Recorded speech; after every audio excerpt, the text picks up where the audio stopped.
रघुराममये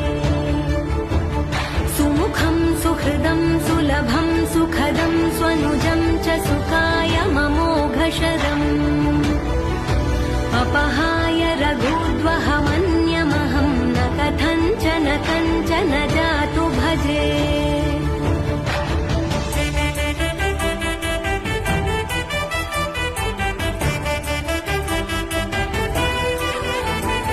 विना वेङ्कटेशं ननाथो ननाथः सदा वेङ्कटेशं स्मरामि स्मरामि